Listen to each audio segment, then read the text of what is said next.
Morning. అమ్మతల్లి టెంపుల్కి అయితే బయలుదేరినాం. ఇగో మా bro Ranjith. Hi. Hello. Morning అయితే ఇప్పుడు టైం ఇంకో 5:45 అవుతుంది.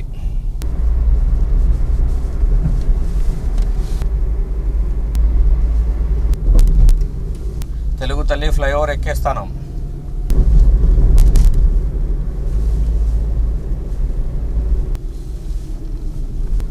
ఇక నెక్స్ట్ లకడికా పుల్ చౌరస్తాకు వచ్చేసినాం.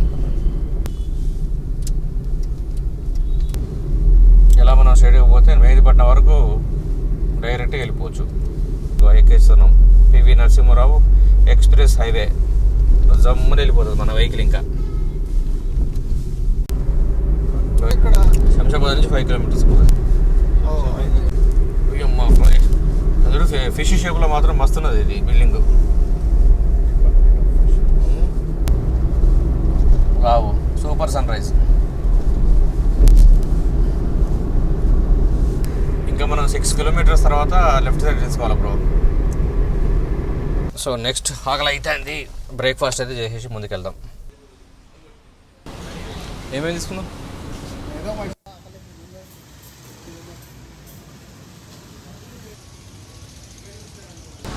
చీర్స్.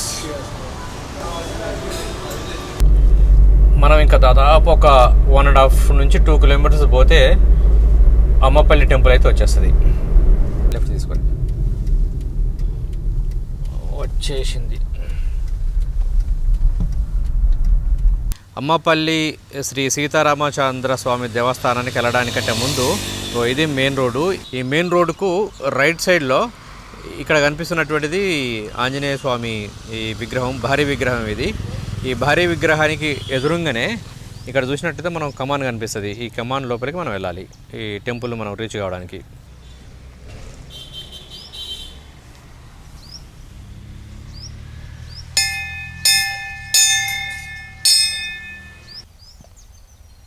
ఈ భారీ విగ్రహాన్ని చూడండి ఎంత పెద్దగా ఉందో. ఇది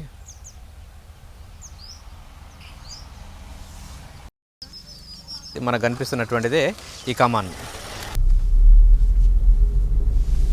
ఇక్కడ పార్కింగ్ కనిపిస్తుంది. మేబీ ఇక్కడ మన వెహికల్కి ఇక్కడ టికెట్ కూడా తీసుకోవాల్సి ఉంటుంది. 20 రూపీస్ టికెట్ కార్కి అయితే. 2 వీలర్కి ఎంత బ్రో? 10 రూపీసా? ఈ టెంపుల్ ఎన్ని గంటలకు ఓపెన్ ఉంటుంది? మార్నింగ్ 6 నుంచి నైట్ 7 వరకు. ఓకే.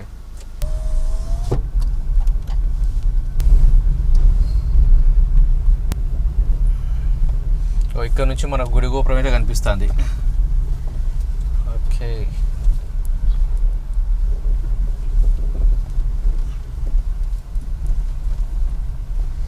జనాలు పెద్దగా లేరు అనుకుంటే ఇప్పుడు. ఇంకా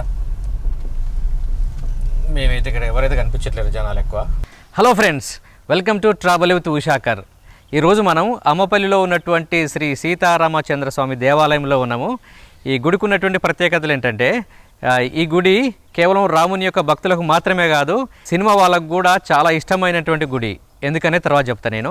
అది మాత్రమే కాదు, హనుమంతుడు లేని ఒక రాముని యొక్క ఆలయాన్ని ఎప్పుడైనా చూడగలుగుతామా?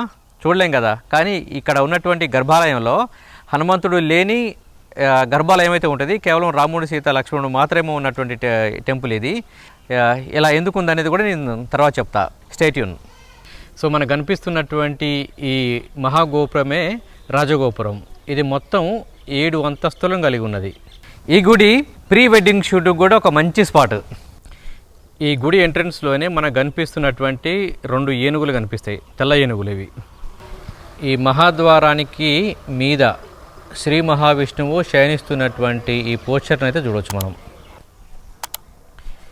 ఈ గుడి లోపలికి ఎంట్రీ కాగానే స్తంభం అయితే కనిపిస్తుంది. ఇక్కడ కనుక చూసినట్లయితే మనకు 2 స్తంభాలు కనిపిస్తున్నాయి కదా. ఈ రాతితో ఉన్నటువంటిది ఏంటంటే ఇది దీపస్తంభం అంటాం.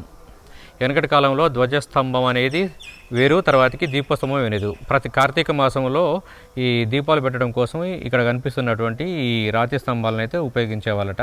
సో దాని ముందుంది ధ్వజస్తంభం. ఈ గుడి లోపల ప్రతి ఆదివారం రోజున మధ్యాహ్నం 1 గంటకు అన్నదానం కూడా జరుగుతుందట. ఈ గుడి లోపల ఉన్నటువంటి మరొక ప్రత్యేకత ఏంటంటే జనరల్గా సీతారామ కళ్యాణం శ్రీరామనవమి రోజు జరుగుతుంది కదా, కానీ ఈ గుడి లోపల మాత్రం ప్రతి నెలకు ఒకసారి, అది ఎప్పుడంటే పునర్వసు నక్షత్రం రోజున ప్రతి నెలకు ఒకసారి ఇక్కడ శ్రీరాముని యొక్క కళ్యాణం జరుగుతుంది కదా. అంటే దాదాపు ప్రతి సంవత్సరంలో 12 సార్లు ఇక్కడ రాముని యొక్క కళ్యాణం అనేది జరుగుతుంది. దేవుని యొక్క దర్శనం అయితే చేసుకొని వచ్చిన, బాగుంది. లోపల గుడి మాత్రం చాలా సూపర్గా ఉంది. ఈ గుడి లోపల ఉన్నటువంటి ఈ యూ షేప్లో ఉంది కదా, దీన్ని ఏమంటామంటే మనం మకర తోరణం అంటాం. ఈ మకర తోరణం జనరల్గా ఏ టెంపుల్లో అయినా సరే ఎలా ఉంటుందంటే మనకు బంగారు, వెండి, రాగి ఇలాంటి లోహాలతోటి నిర్మించబడి ఉంటుంది. కానీ ఈ గుడి లోపల ఉన్నటువంటి మకర తోరణం ఏ విధంగా ఉంటుందంటే ఇది కంప్లీట్గా శిలతోటి, అంటే ఏకశిలతోటి నిర్మించబడ్డటువంటి ఒక అద్భుతమైనటువంటి విగ్రహం. ఇక్కడ రాముని మకర తోరణం మాత్రమే కాదు, ఇటువైపు ఉన్నటువంటి లక్ష్మణుడు తర్వాతకి సీత యొక్క మకర తోరణం కూడా కంప్లీట్గా ఈ శిలతోటి నిర్మించబడ్డది. ఇదంతా కూడా దాదాపు 11వ శతాబ్దంలో నిర్మించారు. ఇవన్నీ కూడా ఏకశిలతో నిర్మించబడ్డటువంటి ఒక మకర తోరణము. జనరల్గా ఏంటంటే ఇట్లాంటి సీనరీ మనకు మరే టెంపుల్లో కూడా కనిపించదు, ఇది ఈ టెంపుల్లో మాత్రమే సాధ్యం. సో మనకు కనిపిస్తున్నటువంటిది ధ్వజస్తంభం. ఈ ధ్వజస్తంభానికి తర్వాత దేవుడికి మధ్య అలాంటి విగ్రహాలు అయితే జనరల్గా ఎక్కడ కూడా కనిపించవు. కానీ ఈ గుడి లోపల ఉన్నటువంటి మరొక ప్రత్యేకత ఏంటంటే ఈ ధ్వజస్తంభానికి కింద ఒకవైపు హనుమంతుని యొక్క విగ్రహం, మరొక వైపు గరుడ స్వామి యొక్క విగ్రహం, ఈ రెండు కూడా మనకు కనిపిస్తవి. ఇట్లాంటి విగ్రహాలు మరే గుడి లోపల కూడా కనిపించవు. ఈ గుడి లోపల అందించేటువంటి సేవలు తర్వాతకి వాటికి సంబంధించినటువంటి రేట్స్ని అయితే చూడవచ్చు. సో ఈ గుడికి ఒక ఆనుకొని ఒక ప్రాకారం కూడా ఉంది. ఈ ప్రాకారం మీదికి వెళ్ళాలంటే ఇక్కడ ఒక స్టెప్స్ కూడా ఉన్నవి, కాకపోతే ఎవరు వెళ్ళకుండా ఇక్కడ దీనికైతే లాకేజ్ పెట్టేశారు. ఈ గుడి దగ్గర ముడుపులను కూడా చూడవచ్చు మనం. ఇక్కడ ఈ విధంగా కనిపించేటువంటి పచ్చటి తర్వాతకి ఎర్రటి వస్త్రాలలో ఒక టెంకాయను కట్టి వాళ్ళకు ఉన్నటువంటి కోరికలను అయితే దేవుణ్ణి అడుగుతారు.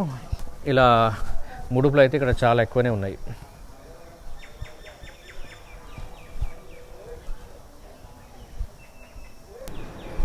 ఇది మనకు కనిపిస్తున్నటువంటిది అది గర్భాలయ గుడి.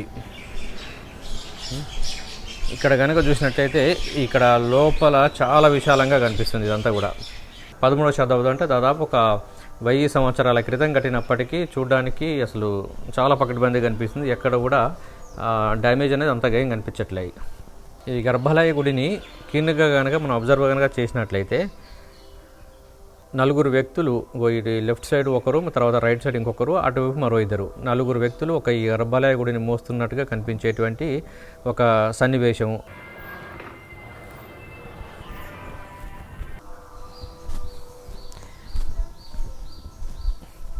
ఈ విధంగా గుడి చుట్టూ స్పేసియస్గా కనిపించేటువంటి ప్లేస్ అయితే మనకు కనిపిస్తుంది.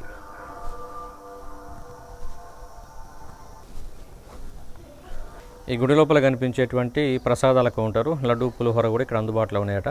కాకపోతే నేను వచ్చినటువంటి టైంలో ఇంకా ఈ కౌంటర్ అనేది ఓపెన్ కాలే. ఇంకా ఇది కొబ్బరికాయలు కొట్టేటువంటి ప్లేసు.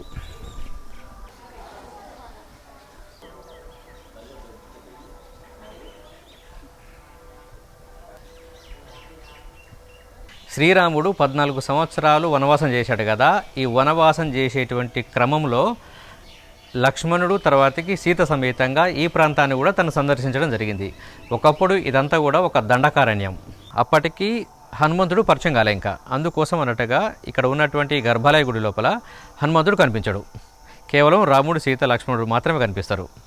ఈ గర్భాలయ గుడి లోపల ఉన్నటువంటి శ్రీరాముడు కుడి చేతిలో కోదండాన్ని పట్టుకొని కనిపిస్తాడు. కోదండం అంటే తెలుసు కదా మనకు, బాణం.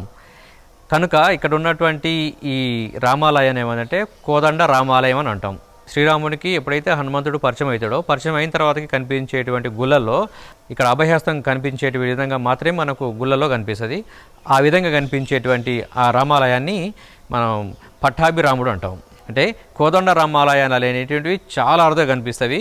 అలాంటి అరుదైనటువంటి టెంపుల్లల్లా ఇది కూడా ఒకటి.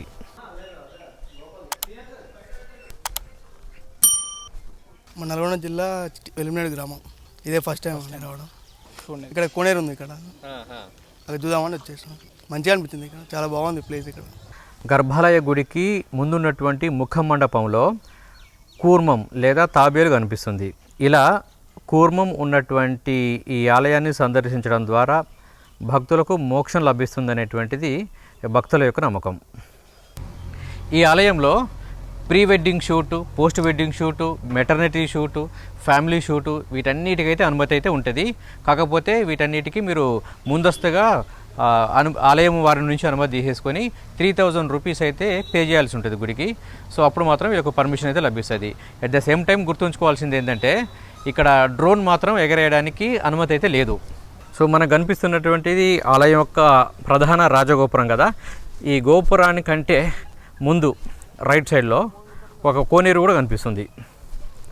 ఇది యాక్చువల్గా వర్షాకాలంలో అయితే ఫుల్ నీరు ఉంటుందట, బట్ ఇది ఎండాకాలం కదా, ఇక్కడ నీళ్ళు అయితే పెద్దగా ఏం కనిపించట్లేవు. స్టెప్స్ అయితే చాలా ఉన్నాయి. ఈ ఆలయంలో సినిమా షూటింగ్లో కూడా చాలా ప్రసిద్ధి. ఇక్కడ ఉన్నటువంటి దర్శకులకు ఉన్నటువంటి నమ్మకం ఏంటంటే ఈ ఆలయంలో కనుక సినిమా కనుక తీసినట్లయితే ఖచ్చితంగా సక్సెస్ అవుతుంది అనేటువంటి ఒక నమ్మకం. 1980స్లో మొట్టమొదటిసారిగా ఈ ఆలయంలో పోతులూరి వీరబ్రహ్మేంద్ర స్వామి వారి సినిమా అయితే షూటింగ్ చేసేసారు. సినిమా సూపర్ డూపర్ సక్సెస్ అయింది. ఆ తర్వాతకి ఇద్దరే ఇద్దరు, ఆహానా పెళ్ళంట, రిక్షా ఓడు ఇలాంటి సినిమాలు అయితే ఎన్నో తీసిర్రు. రీసెంట్ కాలంలో కనుక చూసినట్లయితే మురారి, యజ్ఞం, రెబల్, తీన్మార్, నువ్వు లేక నేను లేను, అన్నమయ్య ఇలాంటి సినిమాలు అయితే ఎన్నో తీసిర్రు.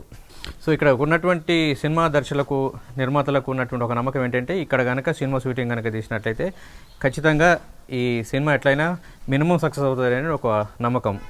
ఈ విధంగా దాదాపు ఒక 450 నుంచి 500 సినిమాలు అయితే ఈ టెంపుల్ దగ్గర సినిమా షూటింగ్ అనేది చేసేసారు. తెలుగు మాత్రమే కాదు ఇక్కడ సినిమాలు, తమిళం, కన్నడం, మలయాళం, హిందీ ఇలా రకరకాల లాంగ్వేజ్కి సంబంధించినటువంటి సినిమాలు కూడా ఇక్కడ షూట్ అవుతాయట. ఇది ఆలయానికి సంబంధించినటువంటి కళ్యాణ మండపం. చూడొచ్చు మనం, శ్రీ సీతారామచంద్ర స్వామి కళ్యాణ మండపం. ఇది చూడండి, కళ్యాణ మండపం మాత్రం చాలా విశాలంగా పెద్ద గుడి ఉంది. ఇది ఈ ఆలయానికి సంబంధించినటువంటి రథాన్ని పెట్టేటువంటి కన్స్ట్రక్షన్ అనుకుంటా. ఇక్కడ రథం అయితే ఎలాంటిదైతే ఏం కనిపించట్లేదు. సో ఇది గుడి ముందే ఉంది. మనకు కనిపిస్తున్నటువంటిది శ్రీ సీతారామాంజనేయ స్వామి టెంపుల్ ఇది. సో దీని పక్కనే మనకు మరో 2 ఆలయాలు కూడా కనిపిస్తాయి. ఇక్కడ ఇది ఒక ఆలయం, ఇది ఒక ఆలయము. ఇదేమో ఈ హనుమాన్ గుడి. సో దీని పక్కనే ఉన్నటువంటి ఈ మరొక గుడి శివాలయం. ఈ 2 కూడా కనిపిస్తాయి. హనుమంతుడి గుడి మనకు కనిపిస్తున్నటువంటిదే ఇది హనుమంతుని గుడి. ప్రజెంట్గా అయితే ఇక్కడ దీనికి లాకేసి పెట్టారు. సో దీని పక్కనే ఇక్కడ శివాలయం కూడా కనిపిస్తుంది. Let's go. ప్రతి సంవత్సరం శ్రీరామనవమిని చాలా ఘనంగా జరుపుతారని చెప్పాను కదా. ఇక్కడ మహాశివరాత్రి కూడా చాలా బ్రహ్మాండంగా జరుపుతారట.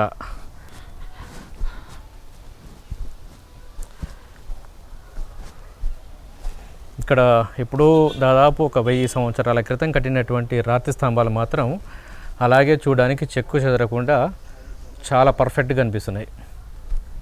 చూడండి ఒకసారి. ఇక్కడ కూడా ఈ ఆలయాన్ని కూడా అయితే లాకేసి పెట్టారు. లోపల శివాలయం అయితే ఈ గుడికి సంబంధించినటువంటి అభిషేకం టికెట్, తర్వాత అర్చన టికెట్ అయితే ఇక్కడ చూడవచ్చు మనం, వాటికి సంబంధించినటువంటి కాస్ట్లు. ఇక్కడ ఉన్నటువంటి శివాలయాన్ని శ్రీ రామలింగేశ్వర స్వామి దేవాలయం అని పిలుస్తారు. ఎందుకంటే ఇక్కడ ఈ పిక్చర్లో చూడవచ్చు రాముడు శివలింగాన్ని అభిషేకిస్తున్నాడు కనుక ఇక్కడ ఉన్నటువంటి ఈ ఆలయాన్ని శ్రీ రామలింగేశ్వర స్వామి దేవాలయం అని పిలుస్తారు. ఇక్కడ ఆలయ సమీపంలో మరో 2 ఇండ్లు కూడా కనిపిస్తున్నవి. మేబీ ఇది గెస్ట్ హౌస్లు అనుకుంటా నాకు తెలిసి. ఇది ఇక్కడ కనిపిస్తున్నటువంటి దీన్ని మనం మిథిల అంటాము, ఇదేమో అయోధ్య. ఈ 2 ఇండ్లు కూడా కనిపిస్తున్నవి. ఇది ఈరోజు వీడియో. మీకు ఈ వీడియో కనుక నచ్చినట్లయితే వీడియోని లైక్ చేయండి, ఛానల్ని సబ్స్క్రైబ్ చేసుకోవడం మాత్రం మర్చిపోవద్దు. Thanks for watching. మరో వీడియోతో మీ ముందు ఉంటాను. అంతవరకు బాయ్. జై శ్రీరామ్.